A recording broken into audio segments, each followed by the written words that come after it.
With Week 12 leaving more top 25 teams falling than pecans on a Georgia pecan orchard, it was tough to see which teams left were actually contenders. Want to see which teams are left in the top 25 and which ones are legitimate contenders? Stay tuned to find out on 2G30.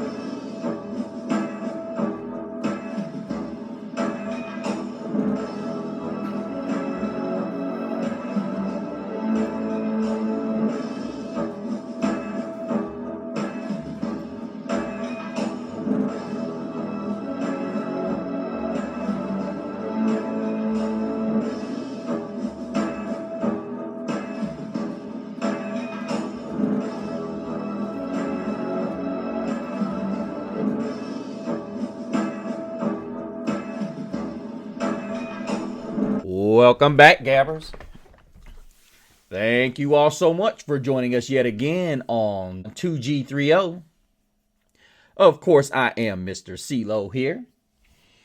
Thanking you all for joining us once again as the college football season is again heating up. And just in case you guys don't know, here in Georgia, the pecan season is at its peak. We stepping all over those and acorns. You know how it is. If you live in the state of Georgia, it's all over the place. And I got to give a huge gab out to my baby. She just turned 2 today. She turned 2 last week, but I'm going to beat this to death all week. My baby turned 2, so gab out to my baby.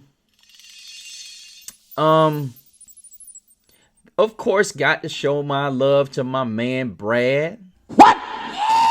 And you know how we do it. You got to do your thing when it comes to talking to guys like my man, Brad, in response to what we've got to deal with. As I said, here he goes. He's with that dog stuff again, and here he goes. And then Brad, also giving a gab out to my boys Shane and Brian. Appreciate you guys so much. Pony Express, yes sir. They still doing it. What's up, Brad? You know how I do it. Yeah, you were talking about Notre Dame last week. What you talking about? Red and black until I'm always a dog. Yeah, them dogs are dead. I'm just saying. I ain't gonna do you like that. But yeah, let's get into it because this weekend was, as I said, it was one of those weekends, you guys. Every week has the potential to be one of those weeks. And as we get down to the nitty gritty, it's going to get even more. As you guys found out, your man knows what he's talking about. And the more you watch, the more you guys are going to realize Mr. CeeLo knows what he's talking about. Now, he's not perfect, but I can tell you, a lot of these games I told you guys were going to be close. Here they were. But without further ado, let us go and check out number 25 Tulane going to 9-2 against 7. They've absolutely blanked Navy. And guys, I'm just going to say with a straight face, there ain't really much to talk about because Navy as a team was just absolutely obliterated by Tulane. And I'm going to be honest with you, I picked Navy to win this game. I hadn't watched much Tulane, so I can honestly tell you I thought Navy was just going to kill them with the triple option. But you look at it, was 20 first downs to 8. Tulane was just absolutely good. They tripled the offensive output of the Navy midshipmen. I don't know where the Navy's just dialed it in. I know they're a disciplined football team, but yeah, this was not a pretty game for Navy. This was probably the worst audition if there was ever an opportunity for them to get into the college football playoff. This was not it. Tulane won every category, 35 minutes on the time of possession. This just was not a pretty football game. But Tulane goes to 9-2. It seems like there are certain people in the in the college football committee that are impressed with their victories. So that's a good thing if you're a Tulane Green Wave fan. Next, we're going to look at the upset that yours truly, Mr. CeeLo, called. I know. But it's Florida 27, LSU 16. And I'm tired of hearing this mumble jumble about Georgia had the toughest schedule. No. The Florida Gators did. So I'm tired of hearing people like Joey Galloway and Rich Eisen's old SEC butt kissing behind. The fact of the matter is upsets happen in every conference. That does not dictate the fact that they're a better football team. It does not. So all of y'all that want to say what Rich Eisen's saying is correct, you can go across every culture, and that would be just like Booger McFarland said. You could say that the Pac-12 was the best conference top to bottom last year. Look, the reality of it is, yes, South Carolina's beating up on. Never mind, I'm not gonna say that. I'm getting ahead of myself. But you got a 22nd ranked LSU team, and many of you guys know I've said all along LSU is overrated. That doesn't mean a 5-5 Florida team is really that good. I'm sorry. We can sit here and we can exchange, we can measure straws if you want to. But look at this. I'll put it to you like this. LSU had 25-13 in first downs. They won this. Then you look at total yardage. LSU wins this one by almost 70 yards. Then we look over here at turnovers. LSU had 1. So that's a check mark for Florida. Time of possession. Look at this. 41 minutes to 18 for the Gators. They are going to go down in 2G30 history because they did not hit Mr. CeeLo's formula for the upset.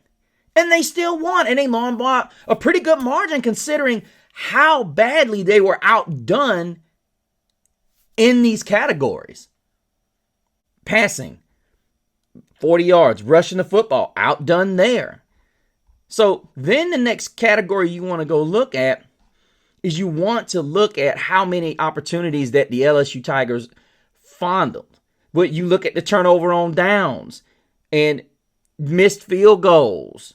You know, you're talking about a situation where the LSU Tigers had situations that they did not done. And then you get a turnover that is relatively in plus territory. If you're a Gators fan, that's what you like. And there were opportunities. You had a turnover on downs late in this game. And let's just look at a lot of this. Let's look at the 15-play, 54-yard drive that the LSU Tigers had that chewed up almost 9 minutes, and all you got was a field goal. That is not good. Same thing you look here. Another 15-play drive, 62 yards, almost 8 minutes. That's 15 minutes worth of game time. You only got 6 points. Everybody knows when you chew up that much clock, you're supposed to get 6. And talk about 7. You're supposed to have 14 points. And not to mention, you had another 13-play drive that lasted almost 7 minutes, and you had a missed field goal.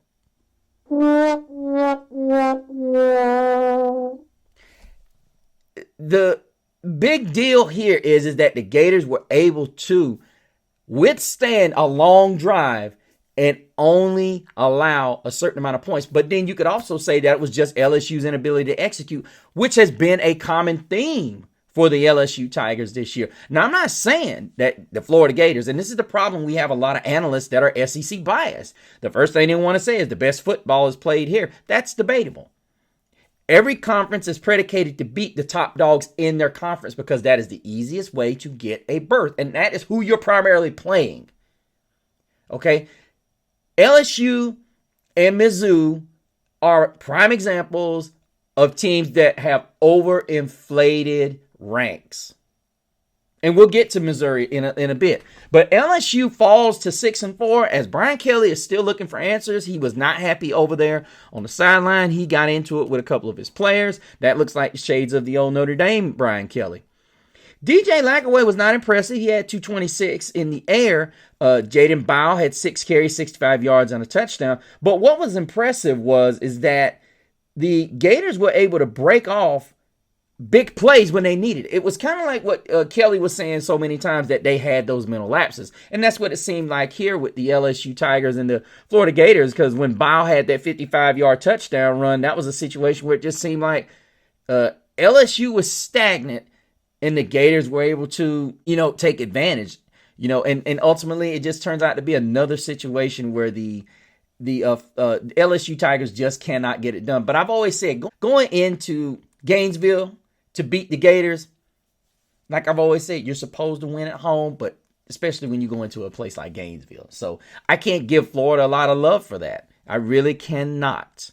But Florida 27, it's an impressive win despite how tough this schedule is. But I got to give another lot of props to Elijah Badger. He had 6 grabs, 131 yards, and a touchdown. And what was impressive about the Gators defense was they kept Kyron Lacy, star wide receiver Kyron Lacy, to 3 receptions for 43 yards. Again, another great win for the Gators. Key high points for the Gators. Shamar James had 11 total tackles, 2 sacks. Tyreek Sapp also followed with a sack. The Gators had 7 total sacks of Nussmeier. That would be Cameron James, TJ Searcy, George Gums Jr., Caleb Banks. And the LSU defense was unable to get the DJ Lagway all day. Number 21, South Carolina 34. Number 23, Missouri 30. Now, the reason why I have an issue with this, now I get it. If Missouri wins this game, once again, it's going to be overinflated. I'm going to say it just like this. Do I think either one of these teams deserve to be in the top 25? No. Now, I'm just going to say it. Now, South Carolina's picked their points, their spots to play. They lost to, and they got absolutely manhandled by Ole Miss in their building. Look, I can't sit here and give you props because you decide to show up on a Saturday and you don't show up the whole season. It goes back to the same thing that frustrates me with Joey Galloway. He's saying, oh, well, you ain't played nobody even if you win going 10-0. I get it. But still, even the lesser teams that they see that 0 by that L, they play their best ball. That's their Super Bowl. They have an extra incentive to win games. I don't care what you say. You could sit here and call it whatever you want. The reality of it is, if I show up every week and I'm winning, it gets tougher no matter who you're playing. Other teams have an incentive. You don't have a team that's on your schedule. In 3 weeks, they'll get blasted. But they're going to show up for you. And we got 2 of them that did it on this schedule. So I'm about to prove my point like one of those Pilot V5 pins. Now, when you start looking at what we saw, now it was a great game. This is the thing. We don't want the just great matchups. And I'm going to try to get off of this because the reality of it is it frustrates me a little bit. It's not just about the great matchups. Because if you want great matchups, then guess what? You might as well just take the Big Ten and the SEC and put them together. And nobody else plays the schedule. What's the point of playing the schedule if you're just going to take the best teams on paper? That's ironically what you're saying. You're basically saying, oh, well, these are the best teams. We want the best matchups. Well, fine. Just take the other colleges and other universities and just say it's the Big Ten SEC Invitational. You want answers?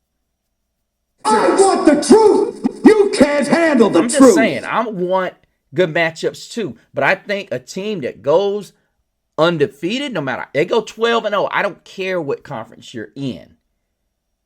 You earn that. You know how locked in you got to be for 12 games, 14 weeks possibly. But back to the game. As we look at this one, South Carolina was 22-20 on first downs. Missouri lost the yardage battle by almost 80 yards. Total yardage, that is. And then you get the turnovers, which were pretty even. And then you get a 3-minute victory by the Missouri Tigers. So needless to say, they won 2 out of 3, but they still fell. Now, even though they took 2 out of 3 in Mr. CeeLo's formula for the upset, the thing that caught them. Let's look at the play-by-plays. Let's look at the play-by-plays on this, because here's the truth. It's always a testament to when you look at certain situations, like they ran off, to me, one of the most important drives was the missed field goal after the South Carolina interception. You got an opportunity like that, and all you could muster was 3 points. Look at this. All you could do at the South Carolina 29 was muster up 3 points, and then on the very next drive, the South Carolina Gamecocks are able to go 6 plays, 68 yards, and go down the field on you. I think what the most important thing was, when we look here, that interception was the catalyst, because you look back earlier in the game, and South Carolina had a 16-play drive that lasted almost over 7.5 minutes. They got nothing. They got absolutely nothing. Got all the way down to the Missouri 17-yard line and had a 4th and 1. Did not get it. This was an opportunity for you to snatch it. And all you did was go 3 plays and out. And then South Carolina turned around and compounded their issues with an interception. You didn't do anything there. You had a missed field goal deep in their territory. And this is what I think set up your finish. They got the ball back, touchdown. They got the ball back at the end of the half. Went 5 plays, 77 yards, 54 yards, 21-6. Now, they had a valiant comeback, because South Carolina here was trying to go for the kill. Turnover on downs. Missouri's able to come back 10 plays, 66 yards in almost 6 minutes, as they're able to get back in, which I didn't understand why in the world go for 2 in that situation. I mean, I didn't understand it, because now you're chasing points for whatever reason, and it almost had a possibility to kill momentum. And it arguably could have, but you were fortunate enough South Carolina went for it on 4th down. You get a field goal, you're down 6. Then you go and you get a touchdown. And then they turn around and they score, and then you turn around. Y'all just really exchange scores until you guys jumped on top. But then here's the reality. At the end of the day, if you guys don't chase points, and then you're able to turn turnover on downs into field goals, you win this game. It's a back and forth kind of game, considering South Carolina did go kind of, I don't want to say dead, but at the same time, they matched you touchdown for touchdown after you took the lead. But ultimately, when you got behind the way you did in that 21-6 move, that was a huge. You were very fortunate that when they turned it over on downs at the start of the 3rd quarter, that they didn't come back. They didn't really put it on you, because you should have scored a touchdown here, not a field goal. A touchdown is what you were after they turned it over to start the second half. But ultimately, like I said, it was an entertaining game. But do I think I see 2 teams that are top 25 material? No, Missouri's not been a top 25 team. If Joey Galloway wants to be real, this ain't a top 25 football team. So if we're going to sit there and we're really going to analyze it based on schedule, no. Lenore Sellers, who's continuing to really impress, was 21 of 30, 353, 5 touchdowns and an interception. Brady Cook, a guy who is ultimately the reason why Missouri is held in such high esteem, was 21 of 31, 237. However, Nate Noel had 27 carries, 150 yards, and a touchdown for the Tigers. Then we look down here, which was a surprise, that something that that Sellers and the running game for the South Carolina Gamecocks was not overly impressive like it has been. But they did have 109 yards on the ground. But as I said, looking at South Carolina in the way that they've been winning, it's impressive. But do I think their ranking is slightly inflated? Of course. Nick Emmanuri had 11 11 tackles on the day, and the South Carolina Gamecocks had 2 sacks on the day. Kyle Kennard had one of those. I really like that kid. He's going to be a pretty good pro. TJ Sanders also had a sack. Then looking over here at the Missouri Tigers, they had only 1 sack of Sellers, and that was by Johnny Walker Jr. But the South Carolina Gamecocks win 34, and Missouri probably going to fall out of the top 25, or they should. 34-30. All right, we had a nail biter here as number 20 Clemson 24, unranked Pitt 20. And Pitt has really been struggling since I exposed their weakness. But needless to say, I got to say that I was more impressed with Nate Yamel's game this week because normally when you look at Pitt, Pitt's biggest problem has been the quarterback position. And let's take a look at Mr. CeeLo's formula for the upset. As we see, Pitt had 6 more first downs than Clemson. And then we look at the yardage. Total yards. Pitt outgained Clemson 438 to 346. What are we doing here? But here's the tail of the tape. The 2 interceptions to 1. Now, as I've said many times, you got to win all 3 of these. 2 out of 3 is not going to cut it. You need to win all 3 if you're going to pull the upset. Now, normally I say 2 out of 3, but 9 times out of 10, if you do not win all 3, it's tough to win. It's tough to win the game if you're the underdog. You see, you look at it.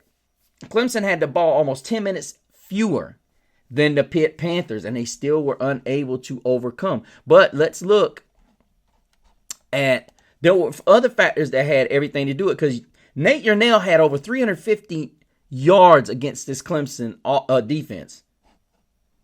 Yeah, I think the Tigers have a few things to think about if they're going to get into the college football playoff, which I seriously doubt they will. I'm not sure that they're going to.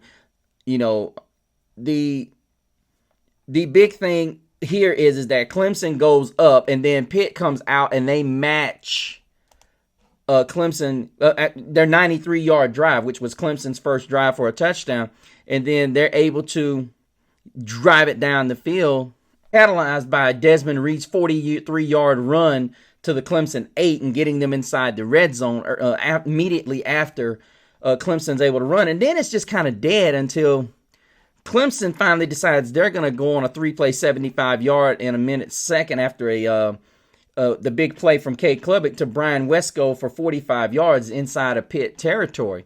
And then it just turns into punt fest, and then Pitt gets a field goal as well as the Clemson Tigers get a field goal going into half. Then you come out the second half as you see Clemson has opened up a 17-7 lead going into the second half, and then you get punt, then you get a Pitt fumble in which Clemson's not able to capitalize on it. So then you see Pitt trying to go to work running the football.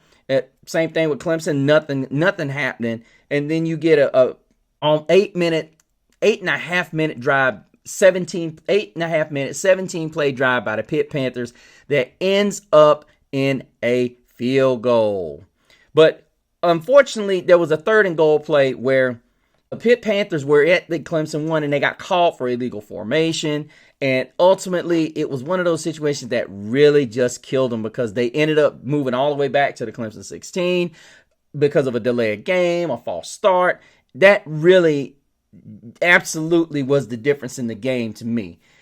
And as I said before, when you get to a point where you're the underdog, those little mistakes can cost you. To me, that was the basic issue that really cost them this football game, because after that, the Clemson Tigers punted. They got the football back and drove down the field, 7 plays, 56 yards, and scored. And then Clemson had a turnover on downs, and then they kicked. Pittsburgh was able to kick the field goal, tie the game up. And unfortunately, Clemson comes right back down late in the 4th. Klubnik is able to take off for that highlight run, 50 yards for the touchdown. And unfortunately, Pitt runs 10 plays in a minute 15 and get all the way down to the Clemson 26, and it gets picked off. So, unfortunately, Pittsburgh they had all the categories right. They just had, to me, that was just that one major drive that really defined this entire game. But Clemson's able to survive at Pitt, and Pitt's season is pretty much done as far as the college football playoff is concerned. Great run, but it's like I told you guys a couple of weeks ago, I was concerned about Pittsburgh's offense. But I will say this, today it looked more like I better be concerned about Clemson's offense, because Klubnik had 288 and 2 touchdowns. But when you look at Yarnell, and normally Pittsburgh's a running offense, they carried it 33. When you can run as many plays as Pitt did today, both teams ran a lot of plays. I'm not even going to kid you there. Both teams ran a lot of plays, but it was actually very surprising to watch as many plays as these teams were able to run. We had over 100 plays easily ran in this game, but it was a good game. Clemson goes to 8-2. Pitt falls to 7-3. 2-7. The Samford Cardinal 38-35. And I already did not like the fact that I saw tonight. And everybody's going to say, well, why would Louisville be in here if they lost to this team? Well, because at the end of it, you say you want the best matchups, right? There's a lot of teams Louisville could beat in the Southeastern Conference. I'll put my money on that. But they lost to Stanford. So that in essence means that winning the games matters. So Joey, stop talking about it. This is a 4-loss Louisville team. Let's stop talking about the 3-loss SEC. If you can't handle the schedule, get out of the conference. Damn you. Yeah, looking at this Louisville-Stanford game, it was just, we got to always do this, guys. We got to go to Mr. CeeLo's formula for the upset. Stanford had 22 first downs to Louisville's 21. Check. Total yards, Louisville 432 to 406, so they win that one. Turnovers, even. Stanford wins the time of possession. So they didn't win totally, but they won 2 of the most important, I would even say 3 of the most important ones. And see, here's where you have to really go back and kind of, Stanford still likes to run the football, but they have a quarterback that, as I said, I'm not overly impressed with his throwing ability, but in this game, he showed up. Ashton Daniels was 22 of 33, 298 yards, 3 scores, and an interception. Tyler Shough really didn't... When I think of Tyler Shough, I look at how he throws it down the field. He was 26 of 39, 270, an interception, and a touchdown. Duke Watson had 11 carries, 117 yards. He had a 68-yarder. That went for a touchdown, and he had 3 total touchdowns. You see, Chris Bell had 9 grabs, 112 yards, and a touchdown. Ja'Cory Brooks, 9 grabs, 104 yards. Then you get Emmett Mosley, who had 13 grabs, 168 yards, and 3 scores. This was a guy that Notre Dame shut down. And they said this guy, this freshman, is actually going to be NFL ready. And I see it. I mean, Louisville had no answer for Emmett Mosley. They just did not. And looking at the statistics, it was just one of those games where you just say, okay, Stanford was at home, so it's a tough go when Stanford actually shows up to play. To me, there's always these handful of games where Stanford is just going to say, I'm coming to get you. And they're like the boogeyman. I hate to say it. Stanford is like the boogeyman. You don't know when they're just going to come get you. And they do. When they come get you and they're stuck on trying to get you, they're going to. And needless to say, they really eat up the clock well. And Shough had that first interception. And this game was relatively slow. After the interception inside of their own territory, they were able to kick the field goal and go up 3-0. And then right after they get the football back, they go 3 and out. And then on the very next drive, they go one play down the field to Emmett Mosley for 62 yards for the big play, and they go up 10-0. Well, Louisville once again gets the football back, and then they're not able to do anything with it. And then Stanford ends up throwing, Mosley ends up throwing an interception after he's, right before he's sacked, and then he forces one down to Corey Thornton. Then he ends up getting intercepted on this drive, and then Louisville is able to take advantage with a touchdown. Stanford's able to get it back, and they just take a monster. Now, to me, this was a drive that I thought ultimately was going to cost Stanford the game. They drove this thing 74 yards on 15 plays, chewed up 9 minutes of clock, and somehow only got a field goal. And then, not to mention, we're in the second half. The Louisville Cardinals get the football back. They eat up 4 minutes and turn it over on downs. Now, mind you, it's 21-13 Louisville.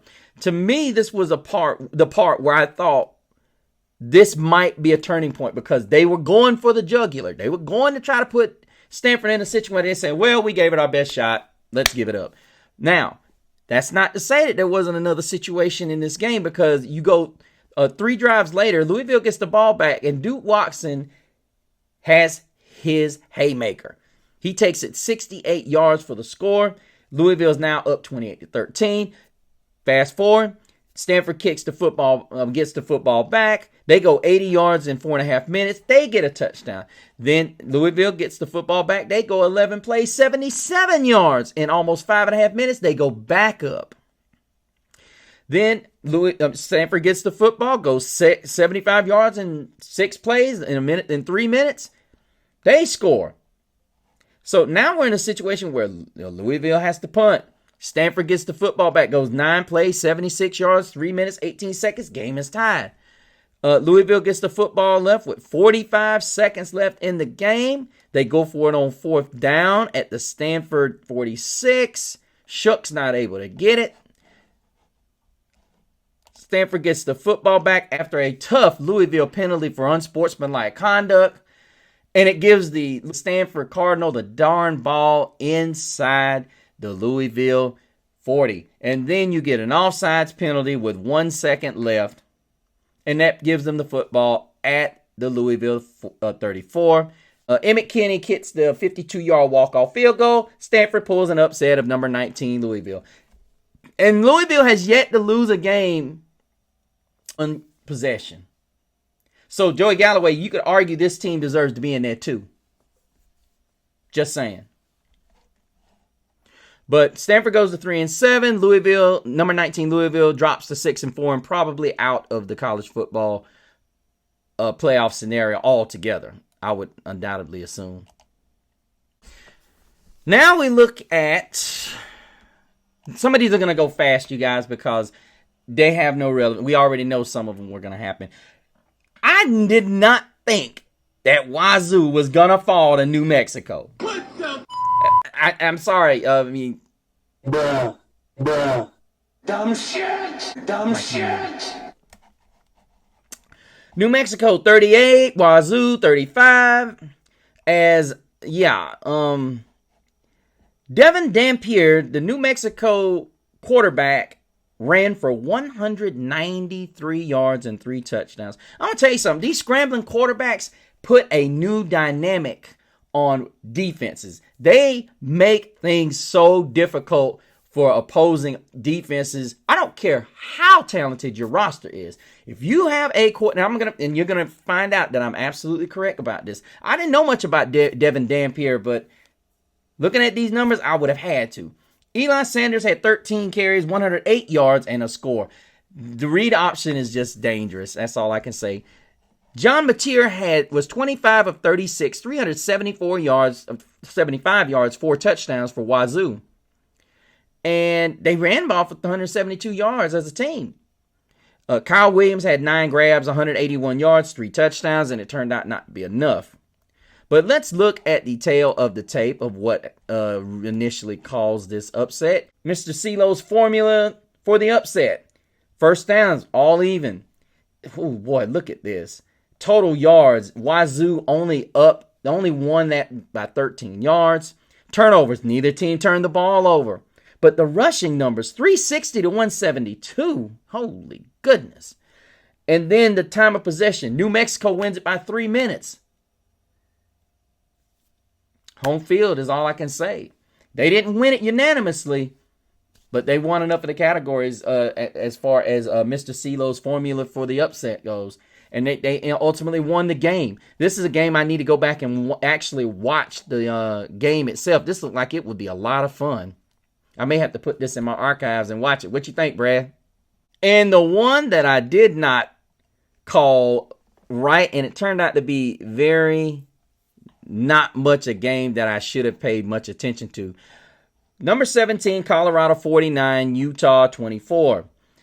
Shedeur Sanders finished with 30 of 41, 340, 3 touchdowns and an interception. And this game looked at the very beginning like it was possibly going to be a game that Utah could actually stay with. They were moving the football exceptionally well. But the problem is, Isaac Wilson is a young quarterback. He made some really good throws, and he made some really bad ones too.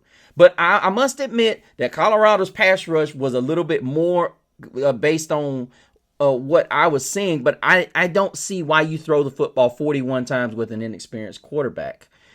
I felt like there were times where Utah's running game was stagnant.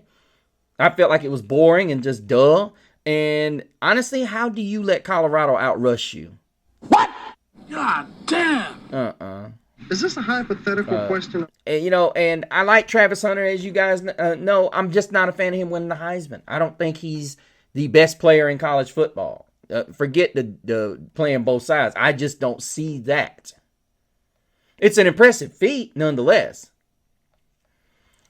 Just not a Heisman Trophy winner to me. Draylon Miller for Colorado had 6 grabs, 108 yards, and a touchdown. And as I said, when you look at this team top to bottom, I mean, if Joey Galloway wants to be honest, I mean, who is Colorado beating? And they're going to end up possibly in the college football playoff because they're winning the Big 12. Do we really want to talk about playing your schedule? Just saying. Just keep those modesties to yourself. The Buffaloes did have 4 sacks, as well as the Utah Utes had 3 sacks. I was actually surprised that the Utes were not able to get more pressure, which is one of their calling cards, especially them not being able to run the football. But Colorado goes to 6-1 in conference. Utah surprisingly goes to 1-6 in the conference, but they're in the midst of rebuilding at that quarterback position. Next, we got Arizona State, the upset special that Mr. CeeLo called. I know you guys remember me saying that. Mr. CeeLo called this 24-14 because I was concerned about Kansas State's ability to run the football, and I was right. And needless to say, I know, Brad. I know. But, yeah, I mean, to me, the Sun Devils, I think Greg McElroy made a very good point tonight. Saying that he thought Arizona State was the hottest team not being talked about. I could see that. Yeah, I could really see that. They're 8-2 and they're just winning it up, and now here they are 5-2 in their conference. And yeah, I don't think you want to see this team right now. As Shane Levitt had 21 of 34, 275 yards, 3 scores, and this is a team that has, even though DJ Giddens had over 133 yards on the ground, there were a lot of issues with this game that when you watch, and you would think this game would not be that wide of a margin. But let's go to Mr. CeeLo's formula for the upset.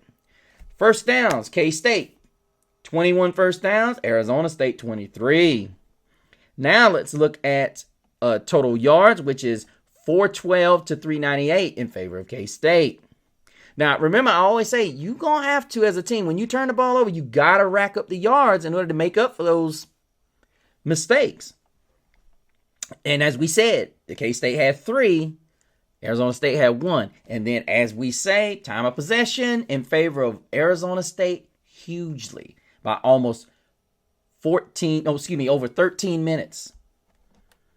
You ain't going to win like that. You are not going to win like that, especially when you look at the way this game was going. I mean, I ran the football, but then you had an interception that was deep in your own territory. Well, not deep, but you were inside your own territory, and they only had to go 49 yards for the score, and they did it in 3 minutes. Then you turn around on the very next drive, and you turn it over on downs, and it just turns into a punt fest, and then from there, Arizona State scores a touchdown on the very next drive after 11 plays in almost 7 minutes eaten up. Then you turn around and you fumble the ball on the other side. You get in your territory and you give it up outside your 40-yard line. Then they come back and score. So all of a sudden you're in a 21-0 hole, and you have an offense that's like an old 1969 don't. You know, those old cars, they don't really, it takes a while for them to get going. Yeah, you know what I'm talking about. Then after you're down 21-0, you turn the ball over on downs. So you go in in a 21-0 hole. But not to mention, that drive you had was 14 plays, 60 yards, and ate up 7 minutes. You got nothing out of that. Can't do that. I mean, a drive like that, you got to get 6. I mean, look, I know what people are going to say. Well, you need to get 6. That you get a drive that long, you got to get 6. And then the very first play of the first drive of the start the second half, ASU almost handed it to you. They kick a field goal, you punt, then they turn around, they drive all the way down the field, and then they put the ball on the ground. And then it seemed like you had a source of life because you came back down in just under 2.5 minutes, you score a touchdown. Then they turn around and they kick it back to you. After a 7-play, 5-minute drive, which you can tell Arizona State was in survival mode. They was like, oh, snap. Then K-State comes down 4 plays, a minute 19, starting with the DJ Giddens 45-yard run all the way into the ASU 45, which set them up on a quick strike. Then ASU punts again, and then we look at this missed field goal after a 13-play, 74-yard drive that lasted 3.5 minutes. They got nothing. It was a missed field goal. Then you had an 11-play, 60-yard drive, which was pretty much at the end of the game. If you could take those two situations, the missed field goal and the interception, and turn it into touchdowns, it's a tie game.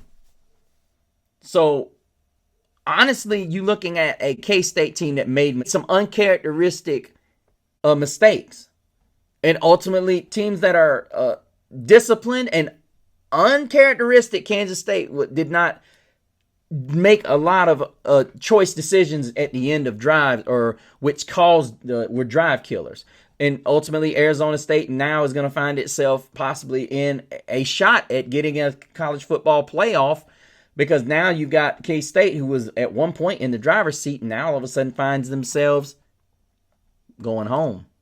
We're not going to talk about this one much, but number 15 Texas A&M goes to 8-2. New Mexico State 3 with a 38-3 thrashing of the New Mexico State Aggies. This was not to say the least, this was not an entertaining game. It was basically a situation where Marcel Reed needed to get some reps. As I said on the show, he threw 20 of 31, 268 yards, 2 touchdowns. Amari Daniels had 5 carries, and coupled with a 71-yard touchdown run. And pretty much Theo Orstrom had 5 grabs for 111 yards. And as I said before, this was just more or less a tune-up game as the Aggies go to 8-2 as they get ready for their long-awaited matchup for the SEC title against the Texas Longhorns. Next, we got a game that ultimately was not supposed to be competitive, but it turned out to be a game that made you kind of get up on your seat. Because most of you don't remember, Boston College was a team that, people were kind of like, I wonder if Boston College? But SMU was able to take care of business, 38-28. Behind Kevin Jennings once again, 298, 3 touchdowns. I'm surprised we're not getting a lot of just honorable mentions out of Kevin Jennings being in the Heisman and SMU being 9-1. But Brashard Smith's another guy that is not really being talked about. He draws comparisons to that backfield duo of the Kansas Jayhawks that a lot of people don't know about, and I'll be getting to them in a minute. Brashard Smith had 18 carries, 120 yards, and another touchdown, as we're slowly seeing the emergence of these two guys as a really dynamic presence as he goes over 1,000 yards rushing with 12 touchdowns. Now, granted, he's not Tennessee's running back or Ashton, but the reality of it is this team is a force to reckon with. Now, we can go through and we can look at the numbers and how close in proximity they were. Boston College played exceptionally well against SMU. I'm actually impressed when we look at the numbers. And I was flipping back and forth from this because I just love to watch SMU play, as I'm sure some of you out there do. I know Brad does. 438 and 417. Boston College showing an impressive offense finally. Normally when you watch Boston College, it's like, nah. Turnovers were pretty even, but Boston College dominated the football. 35 minutes. They had 11 minutes. Yeah. And ultimately, I think what it boiled down to, the way this game looked, SMU gave them opportunities because the reality of it is you went silent to start with. Then you had a turnover on downs after SMU had already scored a touchdown, and then they get the ball back and they kick a field goal. Then you come back and you score a touchdown. Y'all exchange touchdowns, and they even give you an opportunity with an interception, but then you turn around and you give them an interception, giving them the opportunity to kick a field goal to go up 6 at halftime. But then the beautiful thing is you come out in the second half, you score a touchdown. Bad thing is SMU scores a touchdown. Then you get the ball back and kick it to them. They get it back, kick the field goal. You turn it over on downs after a 4.5-minute drive for 52 yards. And then you get it back after they punt. You score a touchdown. Then they punt it yet again. And then you called what they called on 4th down. You know, with it 31-28, I get it. And then after they got the football back, SMU proceeded to take it to the house from the Boston College 5. That was more or less a junk touchdown because the game was pretty much over after Boston College didn't get it on the 4th down. But I thought Boston College did a great job because the game was 3 when they had the football. I just thought the choice of play calling was not good. And I thought there were times Boston College had a chance with the turnover and downs, and they just never took advantage. And ultimately, when you're a underdog in somebody else's building, you have to take advantage. And when you don't, you end up like a pecan stepped on in the backyard. Here we go. Number 13, Boise State, and our man Ashton Jeanty, 42. San Jose State, 21. Now, everybody wants to know, what did Ashton Jeanty do? Well, let's look at him. In my opinion, the Heisman front runner had 32 carries, 159 yards, 3 touchdowns, adding to his total for the entire season, which now stands at 26 touchdowns and 1,893 yards. God damn! You're getting awfully close there. They're cracking that 2,000. There ain't no doubt. I mean, this would be highway robbery if they did not give this guy the Heisman Trophy. If he breaks 2,000, and here's the thing, I think he breaks 30 touchdowns. How do you not consider giving this guy the Heisman Trophy with 30 touchdowns and over 2,000 yards? Competition or no competition, they ain't got nothing to do with it. You can sit there and say competition all you want. Teams got to stop them. I will say this, San Jose's Justin Lockhart had 10 grabs, 172 yards, and a touchdown. Nick Nash also had 9 grabs for 126. But outside of that, there was really not much to report. But Boise State goes to 9-1, 6-0 in the conference after the 42-21 defeat. Ashton Jeanty, 3 touchdowns after 159 yards rushing yet again. Gab out to the Mercer Bears for taking on, going into Tuscaloosa and being beaten 52-7. Gab out to Mercer. The Mac in the house. Alabama goes to 8-2. I'm not even going to talk about this. I'm not. Milroe had 186 in the air, 2 touchdowns, and yeah, that's all we really need to discuss about that one. Message. Okay, Notre Dame 35, Virginia 14. Now, guys, don't let this score fool you. This was a game, and I'm not saying it because I'm a big Irish fan, but this was a game that wasn't close. Of course, as an Irish fan, I'm disappointed because there are certain things that I'm looking for in Riley Leonard, and that's not happening. So I'm not going to go into detail. If you want to know all the details, go to my other show, Talk Like a Champion, if you're interested in in-depth details about Notre Dame's victory over Virginia. But looking at Anthony Colandrea, the problem he had was he was throwing the ball in anticipation. The problem was he was not reading the coverages. And Notre Dame defenders seemed to be popping up everywhere. And he was eventually benched. But, you had Adonis Schuler, Leonard Moore, and Xavier Watts were just sitting on the first thing that this kid did, and that was how they were able to get their interceptions. And then not to mention, Notre Dame's pass rush was getting home. Well, they were getting there, but they didn't get home but twice between Jack Kaiser and Donovan Hanish. They both got sacks. But ultimately, the running game came to play, and Notre Dame's touchdowns came on all turnovers by the Virginia Cavaliers. So, arguably, if they take care of the football, who knows? Notre Dame still with one of the top defenses in the country, helped the offense prevail yet again. Virginia's still trying to climb out of that terrible situation that happened a few years ago, but they're getting there. They've got some hope in their quarterback position, but Notre Dame goes to 9-1 after their defeat of Virginia. I know I'm skipping around, you guys, but I'm putting the good ones in here. Penn State 49, Purdue 10. Penn State goes to 9-1 as Hudson Card continued to struggle as he was 11 for 20, 151, and the Purdue Boilermakers continued as Penn State's defense continued to show promise. Drew Aller was 17 of 19, 247 yards and 3 scores. As really there's not much to report. Tyler Warren had 8 grabs for 127 yards and a touchdown.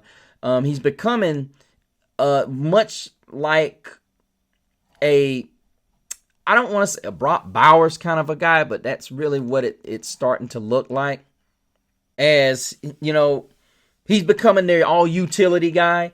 He had 3 carries for 63 yards and a touchdown. So you can see that the Penn State offense is starting to get more creative. They understand that their quarterback is limited, and I've said this to many of you guys. I think Penn State has a championship caliber defense, but I still question whether they have the speed on the outside and talent on the outside, as well as the talent in the backfield, not running backs, but in the quarterback area. But Penn State goes to 9-1, 6-1 in the conference, and Purdue falls to 1-9. Ohio State makes quick work of Northwestern and go to 9-1, as this game ultimately wasn't very much. Will Howard goes for 247 and 2 scores. Keyshawn Judkins, 76 yards rushing on 15 carries and 2 touchdowns. Travion Henderson, 11 carries, 74 yards. And you just continue to feel Ohio State marching towards that rematch with Oregon. Jeremiah Smith, the freshman sensation, had 4 catches for 100 yards. And once again, you're looking at a really good Ohio State defense that racked up 4 sacks as a team. And as I said, you can tell they're marching their way for a rematch at the Autzen Zoo. And it's going to be a good one, I can tell you right now. I'm looking forward to it. Then we've got arguably one of the craziest upsets of the week that yours truly called. Now, let's go and look at the statistics, but let's let you know who it is. Duh. Number 6, BYU 13, Kansas Jayhawks 17, and this team is quietly one of the hottest teams in college football. They have knocked off, and arguably they could have knocked off K-State. They lost that game at the last second. But they've knocked off Iowa State, BYU now, and they put a scare into K-State. So now while we're sitting here talking about this Kansas Jayhawk team who pulled this upset, as I said they were going to. But looking over here at the statistics of this game, what's really impressive when you look the numbers that BYU had just are really insane, but the number that jumps out at you are the 2 turnovers to 1. Every category BYU won. And it goes back to what one of the analysts said. Jalen Daniels and Devin Neal did exactly enough. They did exactly what they needed to do. They did enough to win this football game. But I must say, what really killed the Jayhawks early in the year was the fact that Jalen Daniels was making so many mistakes. He cut down on those in this game. And he's been cutting down on the last couple of games. He did have an interception in this game. But when you go back and you really start to discover this game, of course, it's huge when you can come out on the first drive of the game and you can come out and you put up points, and then that leaves BYU to have to punt, and then it's like a punt fest. And then, of course, BYU is able to get a field goal and to get a touchdown to tie things up at 10. And then BYU has the interception, which leaves the half at 10-10. But then you get the second half, BYU comes out, takes the lead on a field goal, and then they get a touchdown, and it looks like, Kansas gets the touchdown. Now, Kansas comes out and then scores a touchdown off a huge turnover inside of Kansas Jayhawks 5. They're able to cash that in and reclaim the lead. To me, that was the difference in the game in itself, because it went back and forth, because Daniels throws that interception and it's just back and forth, back and forth. And ultimately, to me, it looked like BYU playing by the skin of their teeth. To me, it just looked more like they were playing on edge. It was almost like they were trying to force the issue. They was like, "Oh man, we got to do this." They weren't comfortable. That's what it seemed like to me. It was like they figured that this Kansas team had a shot at beating them, and it was just, to me, it seemed more like jitters. And ultimately, they were unable to, perform when they needed to, and that's what it really felt like. And I mean, we've seen BYU struggling with the pressure last week, and ultimately Utah didn't get it done, but this week Kansas did. So, as I said, I think BYU could very well still end up in the Big 12 title game. We'll just have to wait and see how that plays out. Retzloff's got to get those jitters under control. I mean, ultimately, and BYU's going to have to do some things differently. But Kansas pulled the upset, and I'm calling for it possibly this week. And guess who's going to do it? Kansas. I'll tell you who they're facing on the next show, you guys. Then we got a game that was not necessarily in doubt, but it was never clearly put away. Now, I told you guys, I felt like Texas could make a game out of this, and they did. As we go through and we check out the Mr. CeeLo's formula for the upset. 20-15 first downs in favor of the Longhorns. 315 to 231, Longhorns. Turnovers. Arkansas had 2, Texas had none. Time of possession, Longhorns.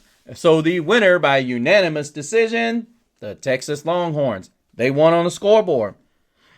And you know, as a team that's coming in with the odds stacked against you, you have to know, as the Arkansas Razorbacks, you cannot make mistakes. You had 2 of them. Now, what really makes them bad is when you turn the ball over, and not only do they score a touchdown, but then you don't follow it up. In your building, you have to follow up by getting on the board. And see, you go the whole half with just punt, punt, punt. Then you come out the second half, punt.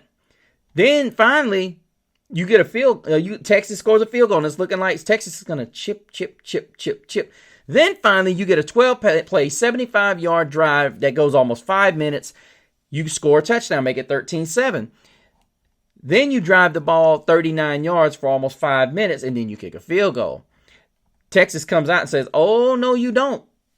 We're going to take care of that." Texas scores a touchdown to make it a 20-10 game. Then, afterwards, you get the ball back, and then you put it on the ground.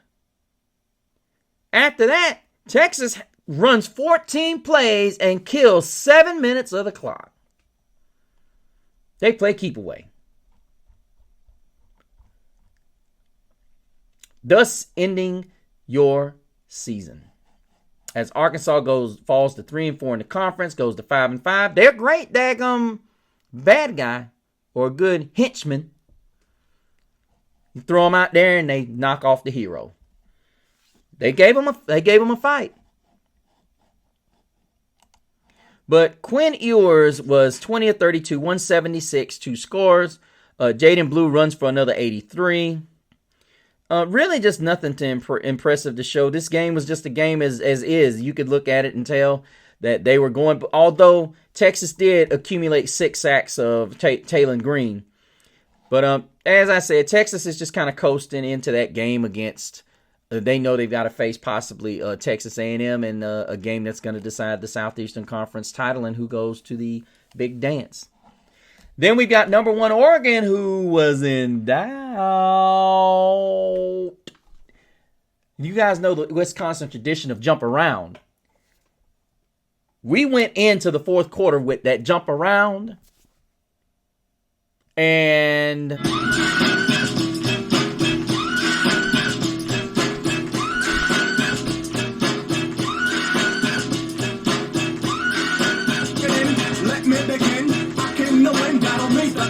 you know, y'all know. But anyway, the Oregon Ducks were in a 7-point hole. Absolutely. And what did I tell you guys? Guys, I'm going to tell you something. When you know what these teams can do and how they play, Wisconsin has always traditionally been tough in Madison. You ain't just going to walk in there and walk all over them. And Oregon's got that big goose egg in the loss column. Oh no. You ain't finna just walk in there and beat them. And the thing is, I sat here and I thought to myself, when I saw that, I was like, uh-oh. But then I looked at the statistics and I was like, oh my goodness, this can't be true. So then, let's look at the Mr. CeeLo's formula for the upset. 19 to 15 in first downs. Oregon had that. Total yards, of course, Oregon 354 to 226, excuse me. Turnovers were even. And time of possession, Oregon won that. So what really got to me was Dan Lanning was, when you watch the game, I saw the way the Oregon Ducks not necessarily would execute. I saw an Oregon Duck team that just didn't finish. And that's ultimately what happens when you get a team that is not necessarily keeping the ball a long time, but when they're eating up yardage, but they're not getting anything with it. So you look at the first 3 drives. You've got 43 for 436, 64 for 222, and 30 for 308. But here's the results. Field goal, interception, field goal. So you're up 6-0, and you've gained more yards than the Wisconsin Badgers, because the Badgers only, when they finally got on the board, they had a 13-play, 56-yard drive that lasted almost 6 minutes. Almost 6 minutes, and it was 6-3.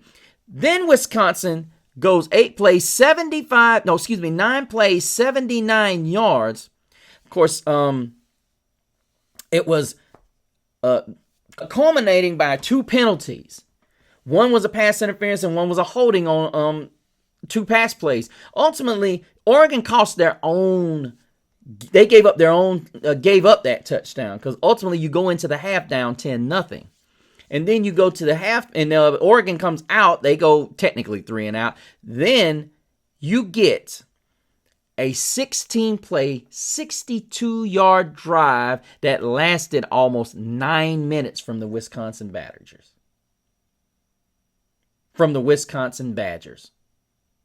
9 minutes.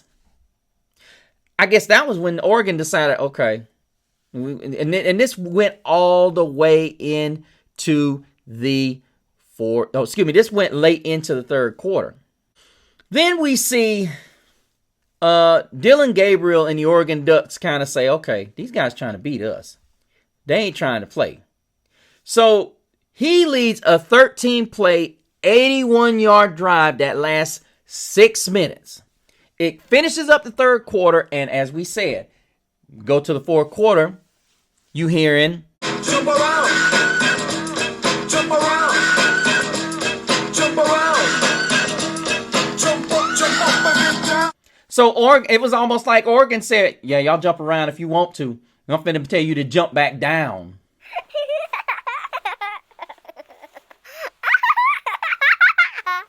So Dillon Gabriel drives them down, scores the touchdown.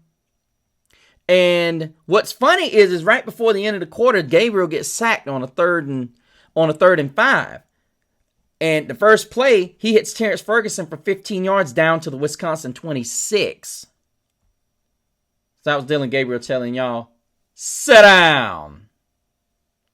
And then ultimately they exchange punts. And then Wisconsin punts it. And then Oregon gets that 9-play, 37-yard drive in which they kick a field goal with about 2:36 left. The Badgers try to come back down after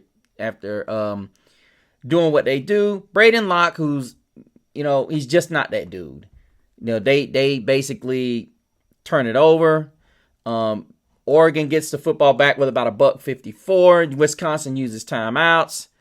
And from there, Oregon turns it over. And Braden Locke once again attempts to bring them back at the Wisconsin 24.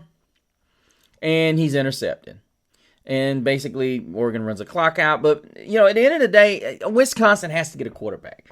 I didn't think this game was going to be close, but I did say that I thought this was going to be a scare. I thought that there could be an upset, and I was very much close. But Oregon, number one, Oregon 16, Wisconsin 13. And finally, we have the Georgia Bulldogs pulling off the upset. And I must tell you, Georgia fans have to be very fortunate because I will tell you, Josh Heupel and these guys, I don't understand. This was one game where I could honestly say, why did Nico throw the football 33 times? I didn't get that. And I mean, to me, Nico should have ran the ball more than just 12 times because ultimately, when you get a quarterback that is scrambling on Georgia, he's going to cause problems. Dylan Sampson is a man. 19 carries, 101 yards. He should have carried the ball more. And I thought they should have attempted to put more movement. I think Hype was so concerned about getting his spacing, he overthought this. And what should have happened was he should have ran some of these guys in motion more. Now, I know people are going to say, well, he did use motion. No, he didn't use enough. Because too many times, Sampson was getting hit in the backfield and he was having to make moves. He had a long 27-yarder, but there was too many times that he got hit in the backfield.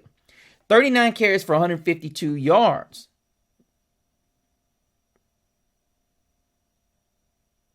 That's a shade under 3 yards a carry. I get it. There's going to be a lot of people say, okay. But Nico shouldn't have thrown the ball 33 times. That's just a big no-no. And he didn't take any shots hardly down the field. And yeah, that's just a big no-no. But the story was Carson Beck showing up finally in the eyes of Georgia fans. 25 of 40, 347, 2 touchdowns. And ultimately, the Dogs did run the ball a little bit more. Not effectively, I would say. 31 carries, 106 yards, 2 touchdowns. But it got the job done. And Georgia receivers who once have had a lot of issues with drops finally did start hanging on to the football. But that's not to say that Beck didn't have a lot of his own struggles. He was very efficient tonight. He was very effective throwing the football tonight, and I'm sure Georgia fans are hoping that that lasts and continues.